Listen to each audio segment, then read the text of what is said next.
Greetings, beloved. I hope you're having a great week. I want to talk to you a little bit today about Mary Magdalene and James.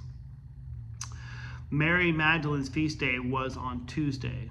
Now, for those of you who are not familiar with the gospel that is associated with that feast day, it's the one of Mary Magdalene going to the grave of Jesus. And when she arrives, she finds Jesus is not there. She's confused him with the gardener, trying to assess the situation, and doesn't recognize Jesus until she hears his name. Then she has a conversation with Jesus and is sent in to be the apostle to the apostles, to proclaim that she has seen the risen Lord. And, I just think that the church has not done a great job of recognizing Mary Magdalene for who she was. She's often confused with other Marys. She was mistaken for the prostitute in one of those stories in the Bible. And we just hadn't had a good job. But, I'm guilty of it myself. All too often, I come with what the world tells me should be a leader and what a leader should look like.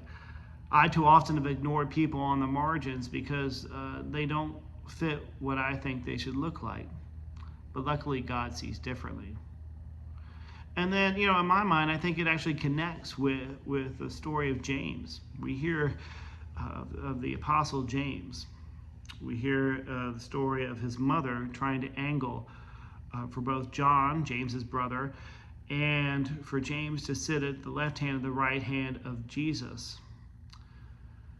And Jesus tells her that he came not to be served, but to serve, and kind of flips things on their head. And it says, the world thinks this way, and the world lords over people, but that's not what I'm here to do.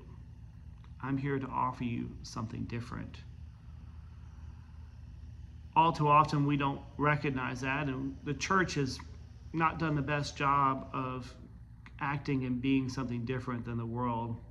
All too often, we fall into the seductive ease of simply being like the world, seeing the way things, taking the world's values and putting them on the church.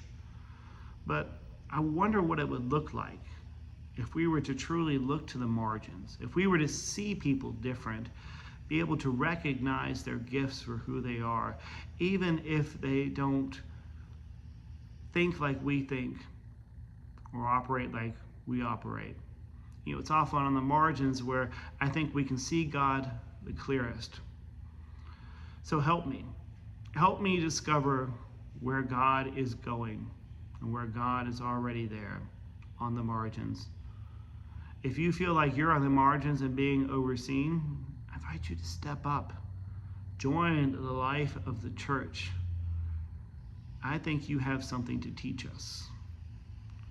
May we have the grace and the humility to receive it. Hope you're having a great week. Hope to see you this Sunday. Take care. God bless.